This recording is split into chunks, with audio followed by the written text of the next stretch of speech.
Olá, pessoal, bem-vindos ao meu canal. Me chamo Paolo, sou especialista em licitações e hoje falaremos sobre as modalidades de licitações. Para não perderem mais conteúdos como este, não se esqueçam de se inscrever no meu canal para poderem receber cada vez conteúdos mais e mais interessantes. Vamos para o nosso assunto de hoje. Como eu disse aqui no início do vídeo, nós vamos falar sobre as modalidades de licitações. Quais são? Com certeza você já ouviu falar em pregão, dispensa eletrônica, não é verdade? Mas o que seria uma licitação? Diferente de você, de mim, de qualquer outra pessoa física ou jurídica, o governo, quando ele precisa comprar um produto ou contratar um serviço, ele não pode simplesmente ir até uma loja ou buscar em um site e realizar essa compra. Ele precisa fazer uma licitação. Essa licitação, na verdade, é um processo de compra que vai passar por várias fases, dando a oportunidade de todas as empresas que tenham interesse oferecerem as suas propostas para poderem fornecer ao governo. Agora você já entendeu o que é licitação. E então, o que seria uma dispensa de licitação?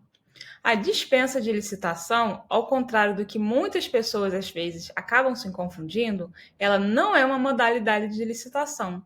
Por que não? Porque a dispensa, na verdade, ela é utilizada exatamente quando não cabe uma licitação, seja para compras de pequenos valores ou compras emergenciais, por exemplo. Mas sobre a dispensa de licitação, talvez eu falarei em um próximo vídeo. Vamos então para nossas modalidades de licitação? Primeiramente, vamos começar pelas modalidades clássicas de licitações. O que seriam as modalidades clássicas? São aquelas modalidades que foram criadas com a Lei de Licitações, a Lei 8666 de 93.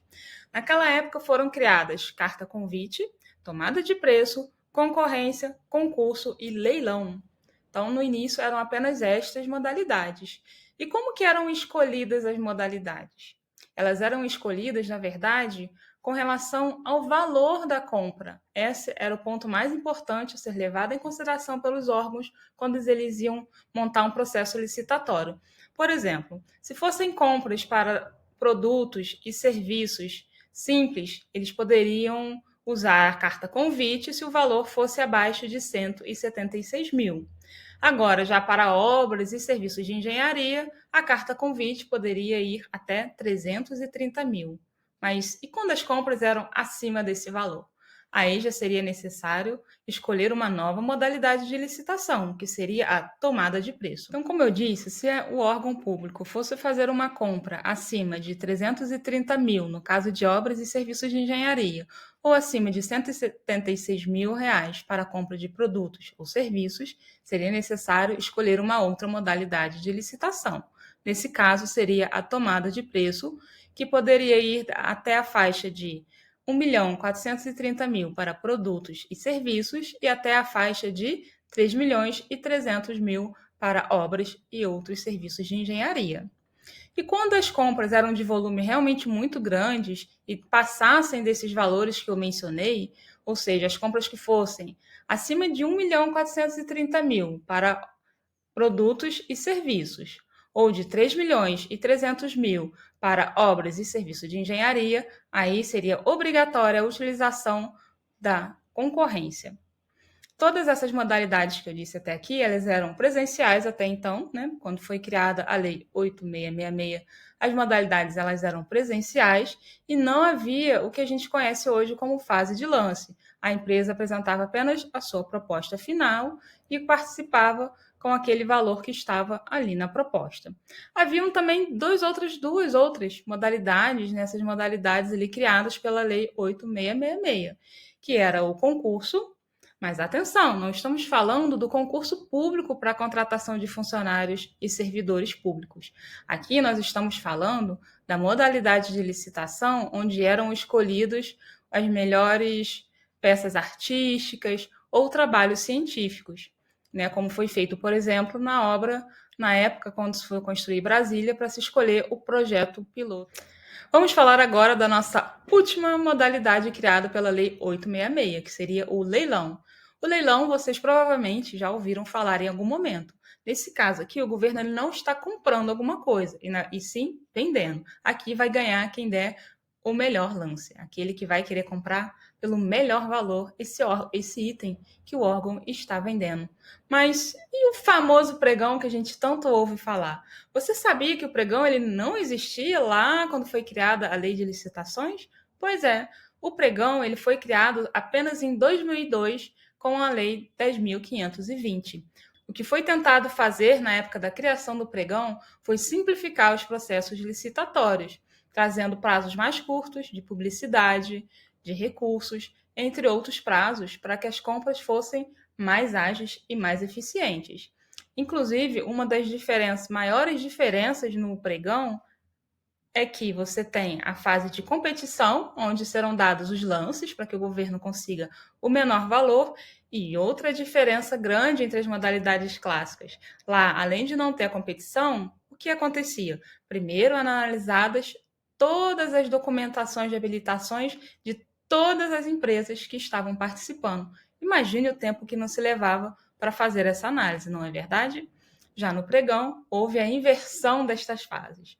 Aqui, primeiro se faz a competição entre as empresas e será analisada a habilitação apenas da empresa que apresentou o menor valor. Ganhamos muito mais eficiência nos processos licitatórios, não é verdade? Mas para que se criou o pregão? O pregão, na verdade, além de trazer eficiência e rapidez, ele também tem um outro diferencial. Até aqui falamos que as modalidades clássicas elas eram separadas pelo valor da licitação, quanto à trabalheira, né? Agora o pregão ele facilitou. O pregão ele não tem um limite para o valor da licitação. Na verdade, a única diferença que vai separar a escolha entre o pregão e uma das modalidades clássicas seria o objeto que está sendo contratado. O decreto do pregão, que instituiu o pregão, ele deixou bem claro que o pregão ele não poderia ser utilizado em se tratando de obras, serviços de engenharias que são tidos como especiais, podendo ser utilizado exclusivamente para a contratação de produtos e serviços comuns ou serviços comuns de engenharia. Então, era assim agora que se faz a separação das licitações. Se for um produto ou serviço comum, mesmo sendo um serviço comum de engenharia, podemos escolher o pregão. Irão se utilizar apenas as modalidades clássicas para os outros tipos de licitação mais complexas. Então, pessoal, vamos lá. Resumindo, as modalidades clássicas criadas pela Lei 8.666 são as seguintes. Para ficar mais visual, observe o quadro que está sendo compartilhado com você. A primeira modalidade era a carta-convite, a segunda, a tomada de preços, terceira, concorrência, a quarta, o concurso e a quinta, o leilão. E já em 2002 foi criado também o pregão. E com a nova lei de licitação, como ficaram essas modalidades? Você já participava de licitações antes? Conhecia as modalidades que eu citei? Com quais delas você tem maior habilidade ou teve mais oportunidade de interagir, de participar de licitações? Deixe o seu comentário, nos diga quais são as mais fáceis, as mais complicadas, quais são as suas dificuldades com cada uma das modalidades. Passemos agora na nova lei de licitação, como ficou. Aqui, a nova lei de licitação trouxe várias novidades. Por exemplo, todas aquelas divisões por preços que existiam na Lei 8.666 já não existem mais. Como vamos escolher uma modalidade de licitação agora com a nova lei de licitações? Vai ser muito mais simples. A escolha será feita com relação ao objeto que está sendo contratado, não mais com o valor. Agora podemos dizer que as modalidades principais serão a concorrência e o pregão. Nesse caso, você vai escolher a concorrência ou o pregão pelo objeto. Sendo o objeto comum, um serviço comum ou um serviço comum de engenharia, será utilizado o pregão. Já para objetos tidos como especiais, serviços especiais e serviços de engenharia não comuns, terá que ser utilizada a concorrência. Outra simplificação que houve é que agora não existirão mais duas das modalidades clássicas, que será a carta-convite e a tomada de preço.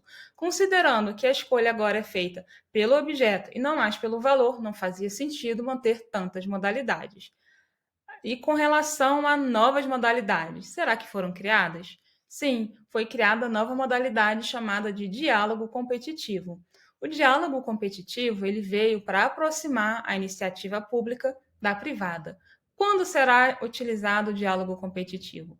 Ele será utilizado apenas em casos muito especiais, como, por exemplo, quando o governo ele tiver um problema e ele não souber a solução. Neste caso, ele vai convocar as empresas interessadas apresentarem as suas soluções para várias reuniões, várias assembleias, para então decidir, dentre todas as soluções apresentadas, quais ou qual dela soluciona melhor aquele problema. A partir daí, será criada uma licitação onde aqueles pré-qualificados poderão apresentar suas propostas de acordo com a solução ou as soluções escolhidas. Essa questão do diálogo competitivo vai ser usado, por exemplo, se for necessário criar um tratamento, uma vacina para uma doença que não existia. Não existindo essa doença, como saberemos a solução? É aí que vai entrar a expertise daqueles que entendem do assunto para acharem a melhor solução.